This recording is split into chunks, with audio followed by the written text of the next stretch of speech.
Very good morning, students. Welcome back to my channel. In the previous videos, I was explained about related to the friction and friction related some concept. Of course, friction in our daily life it is very important. Without friction, we cannot do anything because we are holding, we are walking on the road without slipping. We are holding without slipping because there is a friction is there. So like this, the friction is the topic which is related to in our daily life also very important because we are holding the things, we are writing on the board without slipping because there also friction is there between the board and the pen. Like we are holding is also same thing. There is a friction is there between the body and the fingers, and we are walking on the road without slipping. There also friction is there. Without slipping we are walking. Like the friction is there everywhere. And one more point we should remember, say, there will be no smooth surfaces present, naturally not available. Smooths are not available.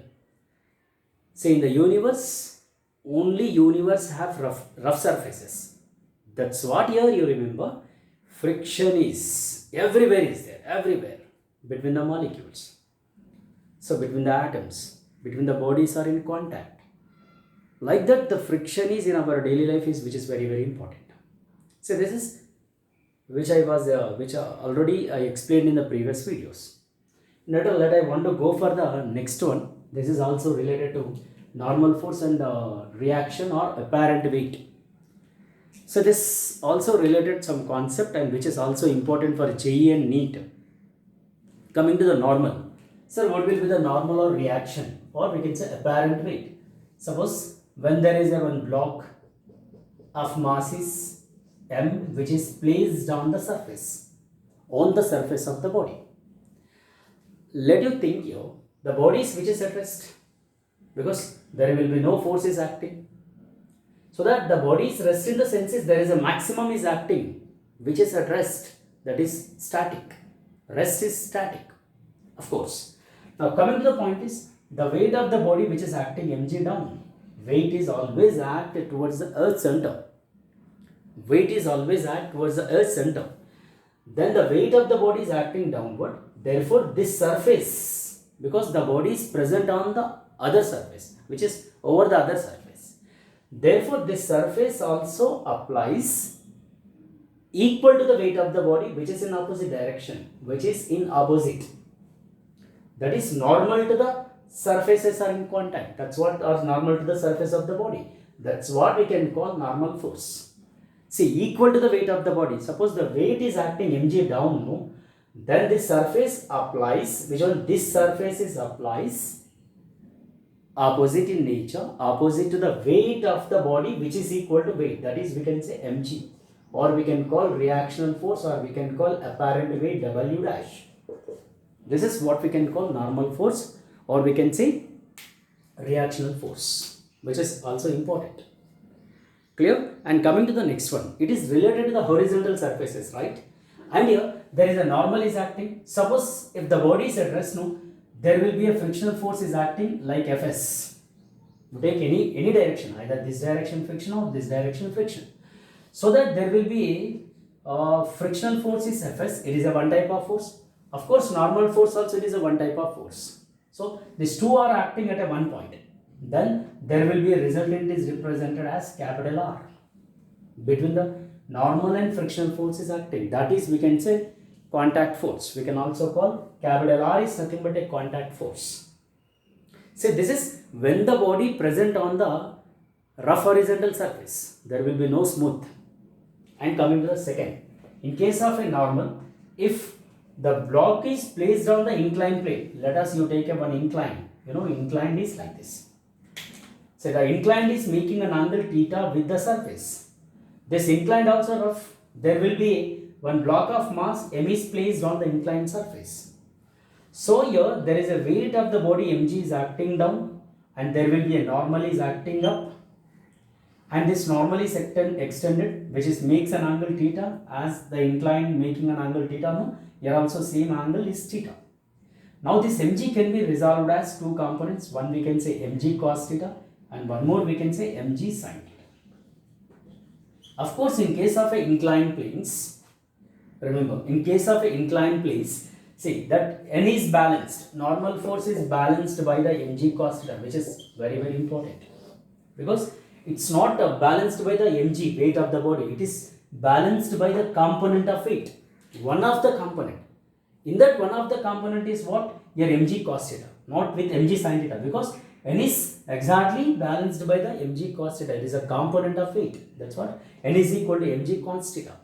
Suppose I want to say, if the block is moving down, there will be a friction is acting opposite to the motion of a body. Suppose if it is moving down, then in case this frictional force is balanced by the mg sin theta, which we can write as like this. This is related to what? About a normal force, a reactional force, or we can say apparent weight. This is the related to what we can say about a normal force. That means your normal along the horizontal, normal along the incline. So the weight of the body which is acting down, that is a surface, that second or over the surface is there, no, this surface is applies equal and opposite weight, opposite to the weight of the body, which we can call normal force. Clear? And coming to the point is, this is about a normal and reactional force. And we'll go for the next one.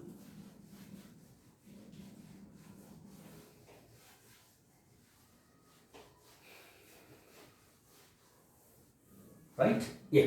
Coming to the, there will be a laws of friction. See, about a laws of friction. Laws of friction. Sir, what will be the laws? Of course, we know frictional force is actually is directly proportional to the normal force. First point here. Frictional force is, here we can write as directly proportional to normal. It is directly proportional. So that your frictional force, some proportional, see, you remove a proportional, then you introduce a some, when we are removing the proportionality, therefore here we should write a some constant. Therefore, frictional force is equal to some constant is, we can say mu. Mu is nothing but what it is, we can say coefficient of friction. Coefficient of, we can write as coefficient of friction it is. Clear? Therefore, mu is equal to frictional force by normal force. And you remember, frictional force and normal force is always perpendicular to each other. Frictional force and normal forces are always perpendicular. Therefore, frictional force is directly proportional to normal. Then coefficient of friction is nothing but the ratio of frictional force to normal force. The ratio of frictional force to normal force. And here one thing. See the frictional coefficient of friction mu, no? And here it is the ratio of frictional force and normal. Both are the forces. So that for a coefficient of friction, it has no units, because both are the forces. Frictional force is a force, normal force is a force. So there will be no unit for coefficient of friction, and also it has no dimensional formula, because it is only force, and it is also, we can say, ratio of same quantities. Ratio of same quantities. So that for this coefficient of friction is, it is, we can say like this. And you remember, frictional force is never be equal to 0. It cannot be equal 0. So that if it is equal 0, sir, what happens? If it is equal 0 is nothing but there will be a surface is smooth. Of course, there will be no smooth surfaces are available. Naturally, will not get the smooth surfaces. That's what we can say. Mu can never be equal to 0. If it is equal to 0, then we can say surface is smooth. Mu equal to 0, then we can say surface is smooth. But naturally will not get the smooth surfaces, then we can say mu can never be equal 0. So that mu is not equal to 0. Maybe mu is less than 1. Right? Mu is less than 1, like 0.1, 0.2. If mu is greater than 1, yes, of course. If it is again greater than 1, the surfaces are highly polished. Highly polished. Again will get the smooth. So this is about what it is related to the coefficient of friction. And here in this laws of friction, again we have types of frictions. Laws of types of frictions. Types of coefficient of frictions are 3 types are there. One we can see. First one, coefficient of static friction.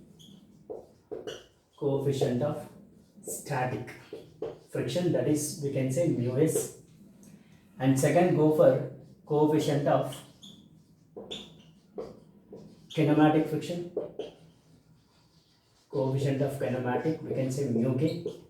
Third one we can say coefficient of course, rolling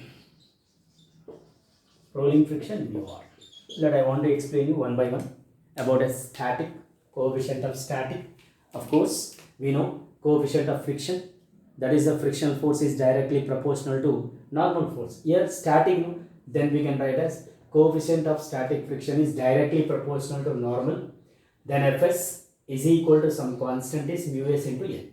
Therefore, mu s is equal to Fs by n. Of course, it is nothing but a coefficient of static friction as like a coefficient of friction. Just you write as like kinematic, that is we can say about a mu k. That is we can also write as directly Fk by n. Yes, we can say like this. And here coming to the rolling friction is mu r is equal to as same as, instead of writing s you write as r. Therefore here we can write as Fr by n. This is about a types of coefficient of frictions. So again in this also static is greater than, kinematic is greater than mu r, it is rolling. This is the condition which related to what? Coefficient of frictions, types of coefficient of friction. This is about a coefficient of frictions, and this is about a today's class, and we'll see in the next class, and I'll explain you related to this topic problems also in the next video, and watch my video completely, and you see in the next videos. Thank you very much. We'll meet in the next video.